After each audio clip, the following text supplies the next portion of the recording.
Mi vida no comenzó entre algodones, ni crecí con la promesa de una existencia fácil. Mi cuna fue humilde, de una sencillez que marcaba cada fibra de mi ser, y el trabajo se convirtió en mi compañero más leal desde la más tierna niñez. Mis manos, ahora envejecidas y temblorosas, pero en aquel entonces robustas y callosas, eran el testimonio viviente de una existencia forjada en la fragua del esfuerzo constante. Fui albañil, peón de campo, cargador en el puerto, lo que fuera necesario, sin importar la dureza de la tarea ni la inclemencia del tiempo, con un único objetivo, llevar el pan a la mesa, un pan que a menudo parecía escaso y difícil de conseguir. Pero mi verdadera riqueza, aquella que atesoraba más allá de cualquier posesión material, más allá de la moneda o la tierra, eran mis 2 hijos, Carlos, mi primogénito, mi esperanza, y la dulce Isabel, mi niña de los ojos, mi alegría. Para ellos, no solo levanté paredes de ladrillo y argamasa, construí, con cada gota de sudor y cada amanecer, un universo de sueños y posibilidades. Me privé de todo lo imaginable, de un buen traje para las fiestas del pueblo, de un descanso merecido al final de una jornada agotadora, incluso de un plato extra de comida cuando los tiempos eran duros y el hambre apretaba. Mi prioridad inquebrantable, la estrella polar que guiaba cada una de mis decisiones, era que a mis hijos no les faltara absolutamente nada, ni un libro que abriera su mente, ni un par de zapatos dignos para ir a la escuela, ni la oportunidad invaluable de una educación que a mí, por las circunstancias de mi tiempo y mi origen, me fue negada. El estudio es la única herencia que nadie les podrá quitar, la única fortaleza que les hará libres, repetía con voz grave, una frase que se convirtió en mi mantra personal, mientras mi espalda se curvaba un poco más bajo el peso de mi jornada y la responsabilidad inmensa de su futuro. Carlos, mi primogénito, el reflejo de mis ambiciones no cumplidas, logró, gracias a ese sudor derramado y a mi sacrificio incansable, graduarse como ingeniero.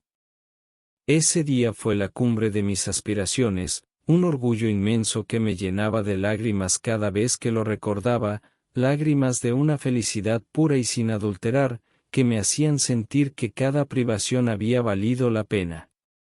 Isabel, mi dulce niña, por su parte, encontró el amor verdadero y formó una familia modesta pero rebosante de felicidad, siempre manteniendo un lazo estrecho conmigo, un hilo invisible pero inquebrantable que me ataba a su cariño.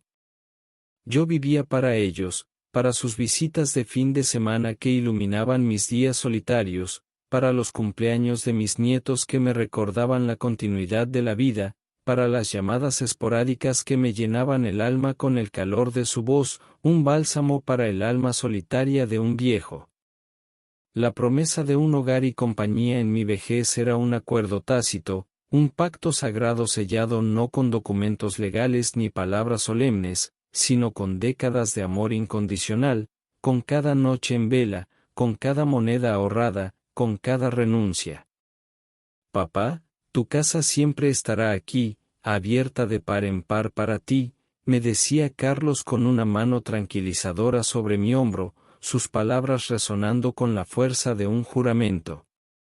Sofía, la esposa de Carlos, una mujer de apariencia impecable, siempre vestida con un gusto exquisito, y una sonrisa fácil que parecía diseñada para encantar, siempre me aseguraba con voz meliflua, «Don Leandro, no se preocupe por nada, usted es de la familia, siempre será bienvenido, esta es también su casa».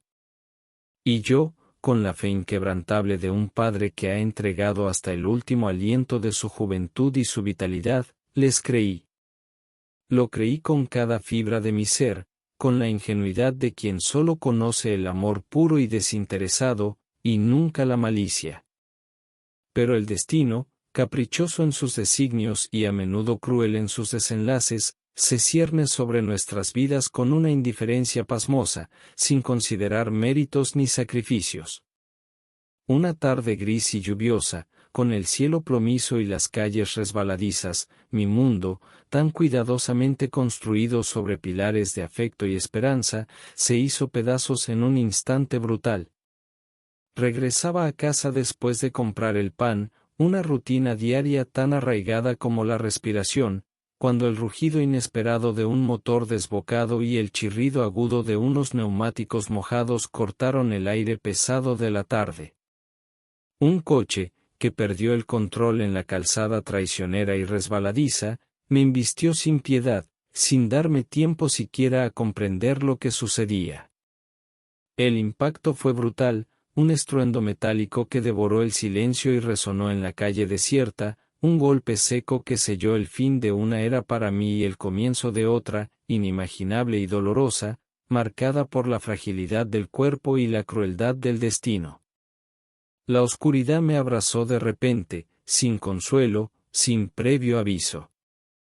Cuando mi conciencia regresó y desperté, la realidad se me presentó como una bofetada helada, una verdad despiadada que no pude ignorar.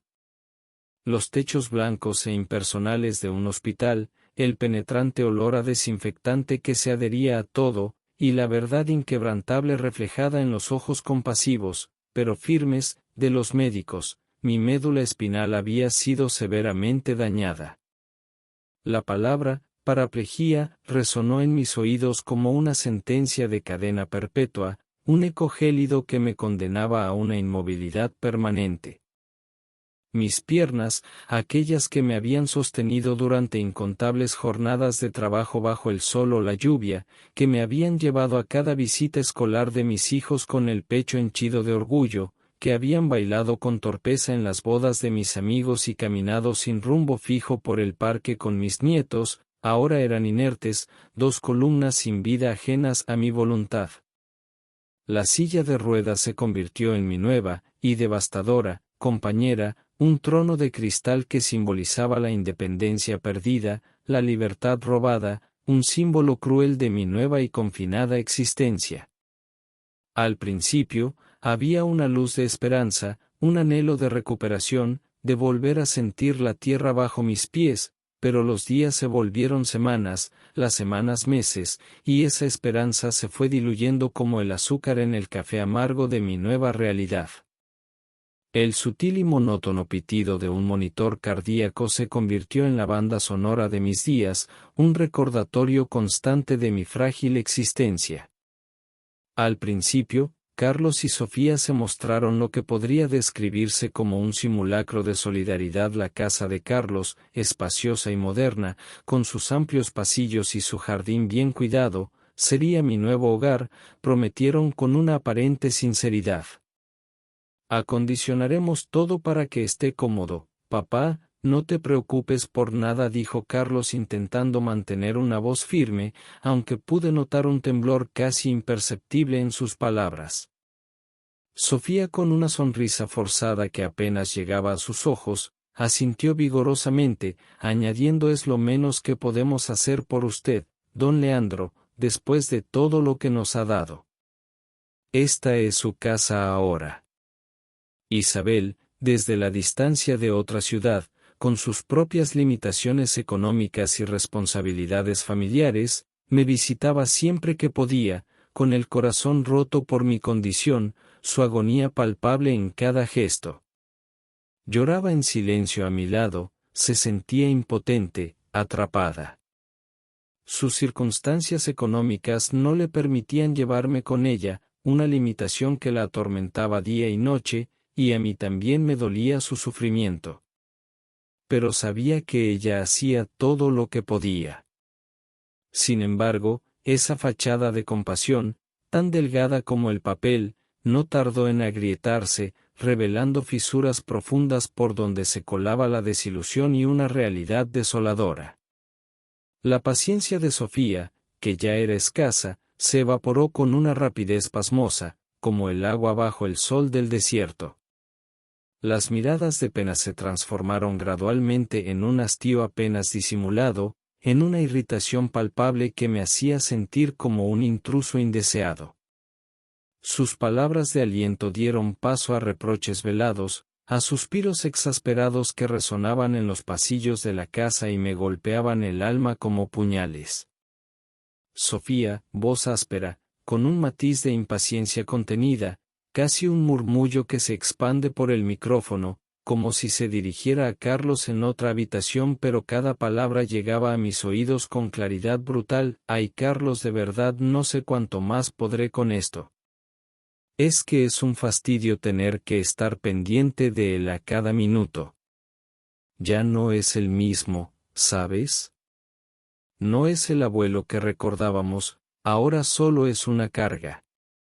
Carlos, voz baja, vacilante, casi avergonzada, con eco como si estuviera a distancia, su debilidad evidente. Pero, Sofía, es mi padre, ¿qué esperas que hagamos? ¿Abandonarlo? Sofía, un suspiro largo y teatral, seguido de una voz más elevada, con un tono de reproche incisivo que helaba la sangre. Sí, tu padre.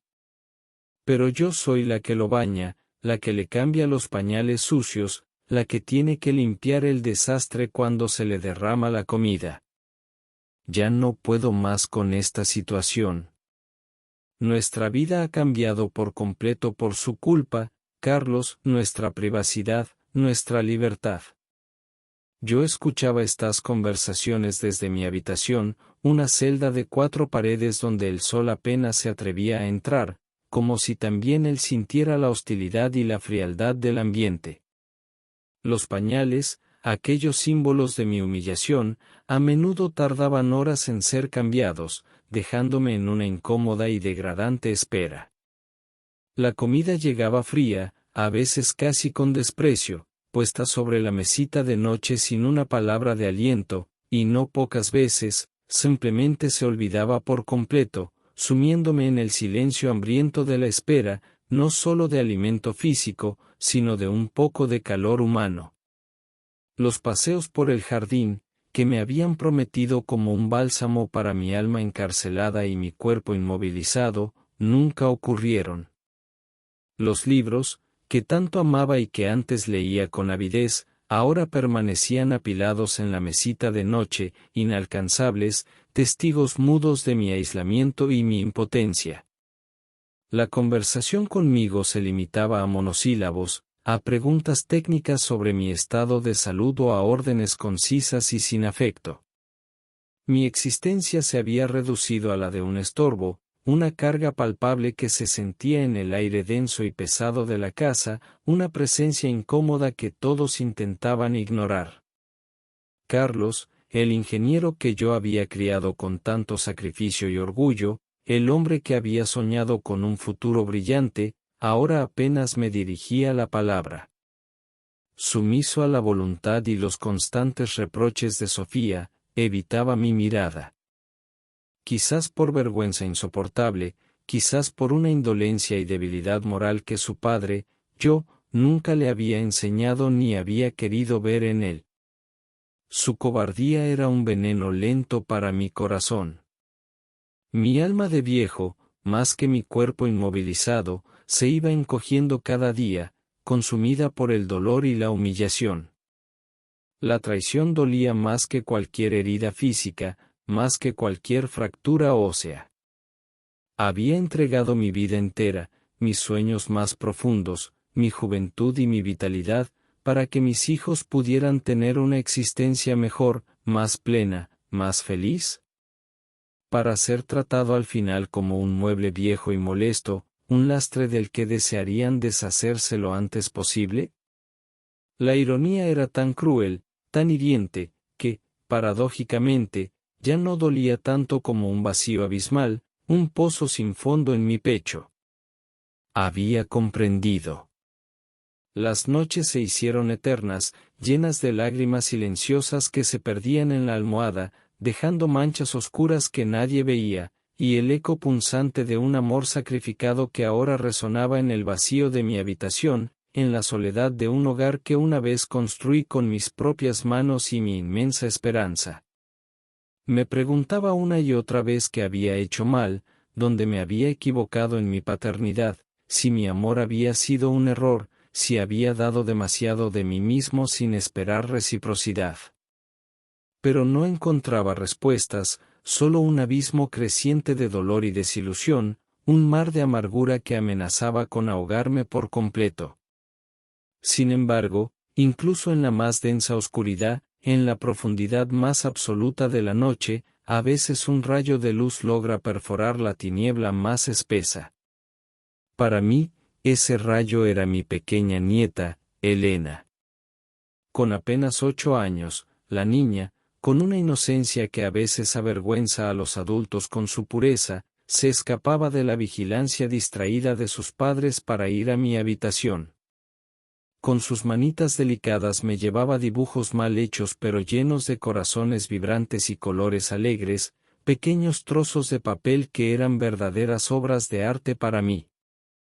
Me contaba sus secretos del colegio, las travesuras con sus amigos, las pequeñas victorias y derrotas de su día.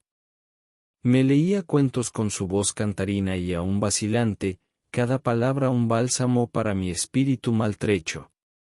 Se sentaba junto a mí, en el borde de mi cama o en el suelo, sin asco por mi condición, sin temor a mi silla de ruedas, solo con el amor puro y sin mácula que solo un niño puede ofrecer sin esperar nada a cambio. Elena, voz infantil y dulce, con un toque de inocencia juguetona, un poco susurrante, como si compartiera un secreto muy importante y mágico. Abuelito, ¿sabes qué? Hoy la maestra dijo que los superhéroes de verdad no son los que tienen capas y vuelan, sino los que nunca se rinden. Como tú, abuelito. Tú eres mi superhéroe. Con un nudo en la garganta tan apretado que apenas me permitía respirar, apenas podía responderle. Mi voz se quebraba con la emoción, un torbellino de sentimientos que amenazaba con desbordarme. Pero el brillo genuino en los ojos de la niña, el tacto suave y cálido de su pequeña mano en la mía, eran el único alimento para mi espíritu maltrecho, el único consuelo en mi soledad. Eran la prueba irrefutable, el ancla a la realidad, de que el amor puro aún existía en este mundo, aunque no viniera de donde más lo esperaba y más lo había cultivado con tanto esmero. En esos momentos, me sentía vivo de nuevo, no como una carga pesada, sino como un abuelo amado, valorado, digno. Era un milagro de la inocencia, un regalo inmerecido. Una tarde, mientras miraba por la ventana sucia de mi habitación, observando cómo las hojas, ya secas y marrones, caían sin remedio de los árboles desnudos del jardín, una metáfora cruel de mi propia existencia marchita, sentí una profunda quietud. No era la quietud de la tristeza desoladora, de la desesperación que antes me atenazaba, era una aceptación gélida, sí, pero acompañada de una claridad desgarradora. Había entregado mi vida entera, mis sueños más queridos, mi futuro, para que mis hijos pudieran tener una existencia mejor, más plena, más feliz que la mía. Y ahora, en mi hora más vulnerable, ellos me devolvían desprecio, una indiferencia hiriente y, lo que era peor, la dolorosa sensación de ser una carga molesta, un residuo del pasado. La ironía era tan cruel, tan lacerante, que, paradójicamente, ya no dolía tanto como un vacío abismal. Había comprendido finalmente. No había ira en mi corazón, solo una profunda melancolía por lo que había sido y por lo que nunca más sería. Mi amor, mi sacrificio, había sido correspondido con el más amargo de los olvidos. Mi cuerpo estaba paralizado, sí. Inmóvil, inútil para el mundo exterior que se movía sin mí. Pero mi mente, mi corazón, aunque herido de muerte por la ingratitud, comprendió una verdad ineludible, una lección que la vida, en su infinita crueldad, me había enseñado. No todos los lazos de sangre son lazos de amor. No todos los sacrificios son recompensados como uno espera. Y a veces, la mayor fortaleza de un ser humano no reside en luchar encarnizadamente contra una corriente despiadada que lo arrastra hacia el abismo, sino en aceptar la cruel realidad con la frente en alto y buscar la pequeña luz, por tenue que sea como la de una nieta inocente que me tendía su manita, para seguir adelante, para encontrar un propósito, un sentido, incluso en la adversidad más desoladora. La dignidad, mi dignidad intrínseca como ser humano, esa no me la podían quitar. Se convirtió en mi último refugio inexpugnable, en la última fortaleza de mi espíritu.